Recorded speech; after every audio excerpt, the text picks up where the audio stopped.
శ్రీ మహాగణాధిపతయే నమః. శ్రీ గురుభ్యో నమః.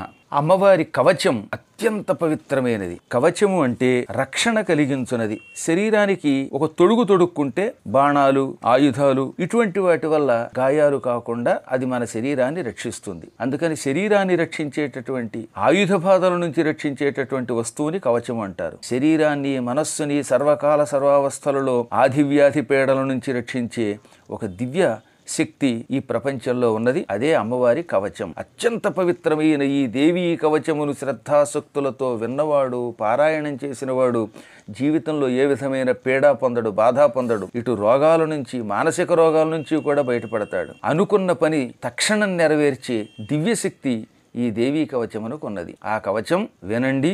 వింటూ వీలుంటే పారాయణము చేసుకోండి. ఈ కవచం భక్తితో చదివి ఎక్కడికి వెళ్ళినా విజయం తప్ప అపజయం ఉండదు. ఉద్యోగం కావాలని ఈ కవచం చదివి ఆ ఉద్యోగ ప్రయత్నం చేయండి, క్షణాలలో వస్తుంది. సంపద కావాలని శ్రద్ధతో వినండి, చదవండి, సంపదలు వస్తాయి. మాకు కీర్తి కావాలి, 10 మంది చేత ప్రశంసింపబడాలి, పూజింపబడాలి అనుకుని ఈ కవచం చదవండి.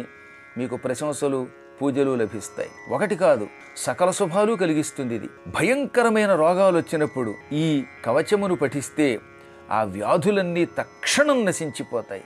మన మీద ఎవరైనా ప్రయోగాలు చేసినా, చేతబడులు చేసినా ఈ కవచ ప్రభావంతో ఆ ప్రయోగాలన్నీ పటాపంచలైపోతాయి. ఈ భూమండలంలో ఇంత అత్యద్భుతమైన కవచం చాలా అరుదుగా ఉంటుంది అని త్రిమూర్తులు చెప్పారు. అటువంటి ఈ గొప్ప కవచాన్ని మీరందరూ పారాయణము చేసుకోండి, లేదా శ్రద్ధతో వినండి. రెండింటి ఫలితము ఒకటే. అరుణాం కరుణాతరంగితాక్షీం ధృతపాశాంకుశ పుష్పబాణచాపాం అణిమాదిభిరావృతం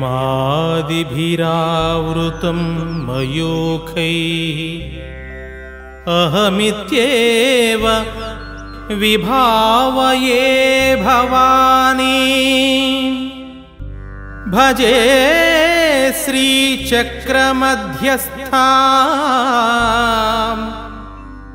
దక్షిణోత్తరయోః సదా శ్యామావార్తాళి సంసేవ్యాం భవానీం లలితాంబికా.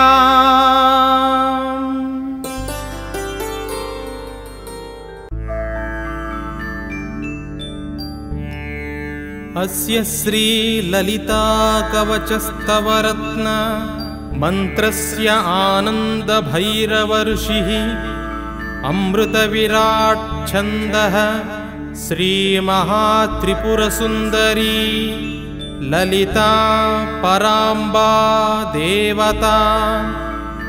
ఐం బీజం హ్రీం శక్తిః శ్రీం కీలకం మమ శ్రీ లలితాంబా ప్రసాద సిద్ధ్యర్థే శ్రీ లలితా కవచస్తవరత్న మంత్రజపే వినియోగః. ఐం అంగుష్టాభ్యాం నమః హ్రీం తర్జనీభ్యాం నమః హ్రీం తర్జనీభ్యాం నమః శ్రీం మధ్యమాభ్యాం నమః శ్రీం అనామికాభ్యాం నమః హ్రీం కనిష్ఠికాభ్యాం నమః. ఐం కరతలకర పృష్ఠాభ్యాం నమః. ఐం హృదయాయ నమః హ్రీం శిరసే స్వాహా శ్రీం శిఖాయై ఫషట్ శ్రీం కవచాయ హుం హ్రీం నేత్రత్రయాయ వౌషట్. ఐం అస్త్రాయ ఫట్ భూర్భువస్సువరోమితి దిగ్బంధః. ధ్యానం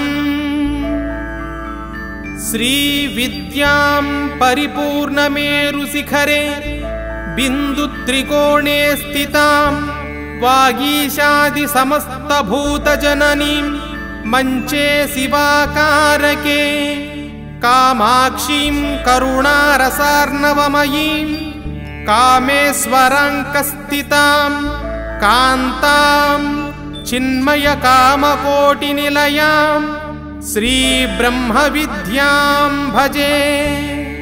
पञ्चपूजां कृत्वा योनिमुद्रां प्रदर्श्य ककारः पातु शीर्षं मे एकारः पातु फालकम् ईकारच्चक्षुषी पातु श्रोत्रे रक्षेल्लकारकः ह्रींकारः पातु नासाग्रां वक्त्रं वाग्भवसंज्ञिकः हकारः पातु कण्ठं मे सकारः स्कन्धदेशकम् ककारो हृदयं पातु हकारो जठरं तथा लकारो नाभिदेशं तु ह्रींकारः पातु गुह्यकं कामकूटः सदा पातु कटिदेशं ममावतु सकारः पातु चोरुमे ककारः पातु जानुनी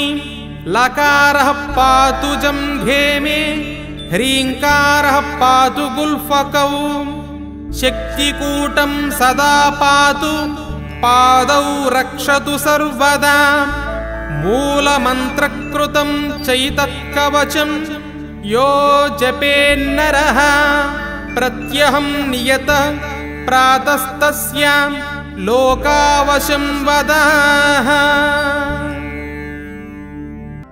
श्री सिंहासनेस्त्यै नमः।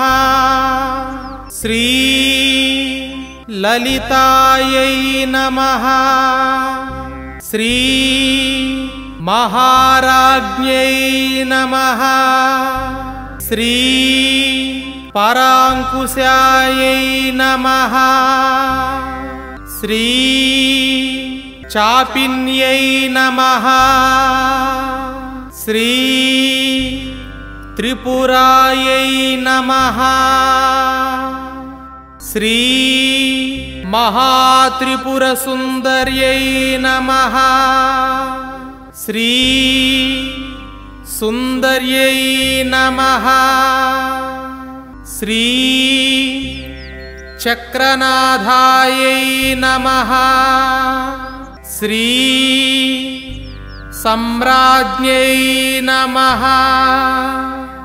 श्री चक्रिण्यै नमः। श्री चक्रेश्वर्यै नमः। श्री महादेव्यै नमः। श्री कामेश्यै नमः। श्री परमेश्वर्यै नमः। श्री कामराजप्रियायै नमः। श्री कामकोटिकायै नमः। श्री चक्रवर्तिन्यै नमः। श्री महाविद्यायै नमः। श्री शिवानंगवल्लभायै नमः। श्री सर्वपाटलायै नमः। श्री कुलनाथायै नमः। श्री आम्नायनाथायै नमः। श्री सर्वाम्नायनिवासान्यै नमः। श्री शृङ्गारनायिकायै नमः।